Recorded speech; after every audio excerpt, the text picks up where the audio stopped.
On January 22, 1783, Congress ratified a contract stating that all bills of credit emitted, monies borrowed, and debts contracted by or under the authority of Congress before the assembling of the United States in pursuance of the present Confederation shall be deemed and considered a charge against the United States for payment and satisfaction whereof the United States and the public faith are hereby solemnly pledged.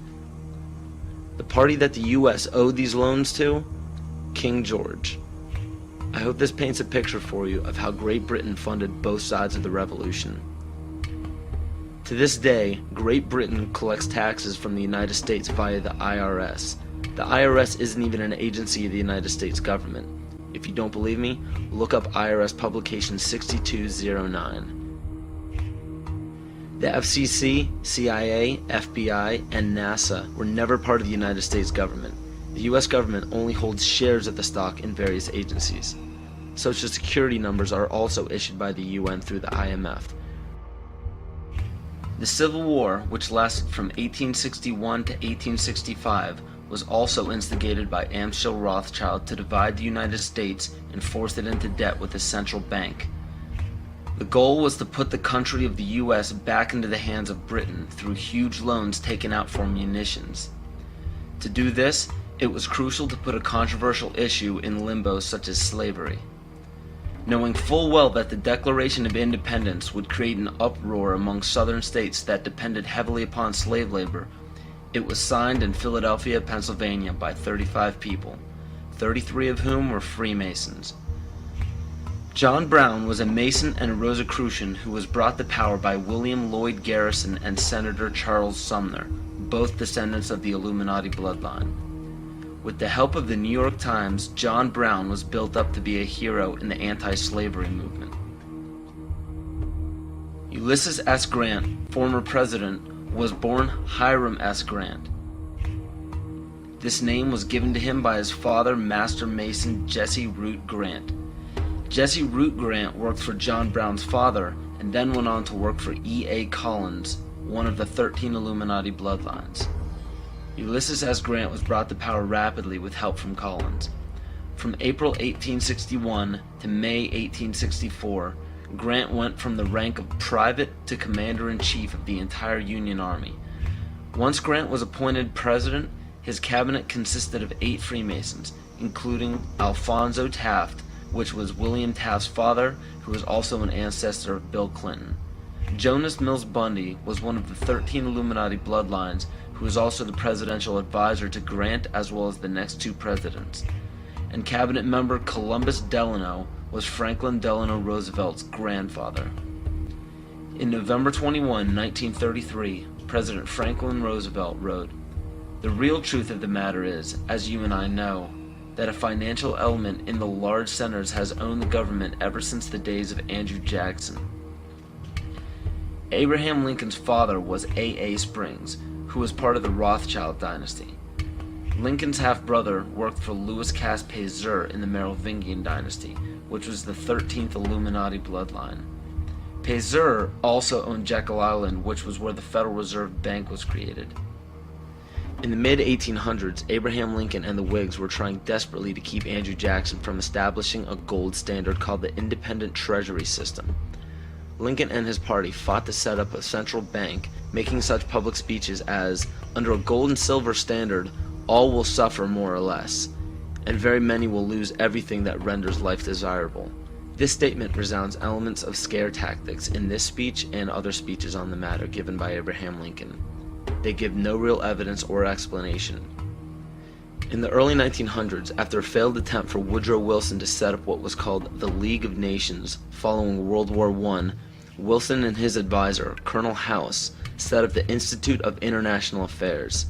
This institute had 2 branches, one set up in England called the Royal Institute of International Affairs, and the Council on Foreign Relations was incorporated as the American branch in New York on July 29, 1921.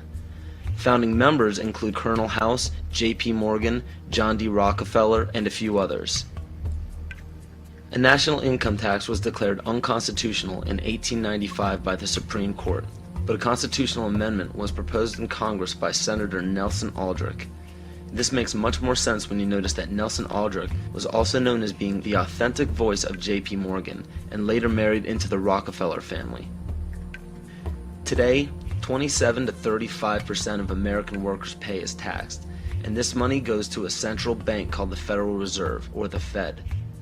For those of you who are unaware of the Federal Reserve Bank and what it is capable of, it is a non-government-owned bank that provides the U.S. with all of its currency.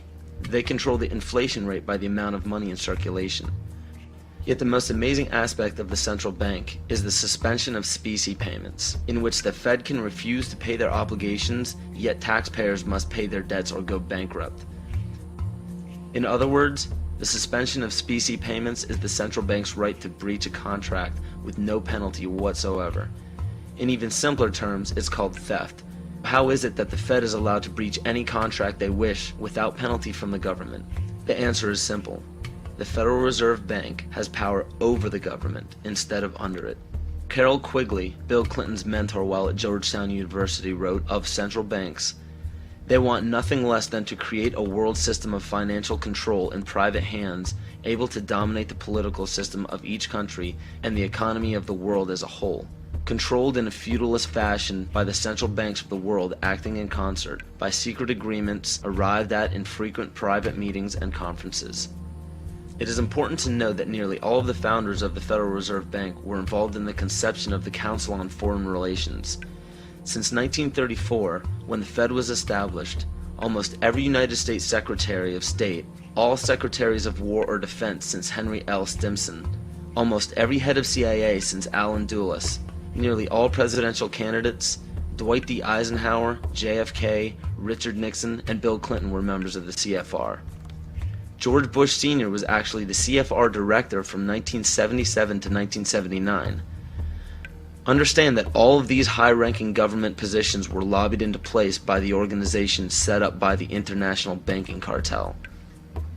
There are secret meetings held everywhere by many of the same members in the Trilateral Commission, the Bilderberg Group, the Club of Rome, the United Nations, and the two branches of the Institute of International Affairs.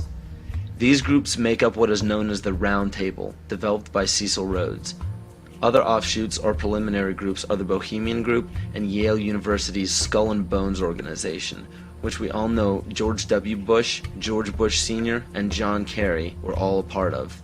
Most every meeting by these groups are attended by the most powerful government officials, corporate leaders, media moguls, and royal families in the world.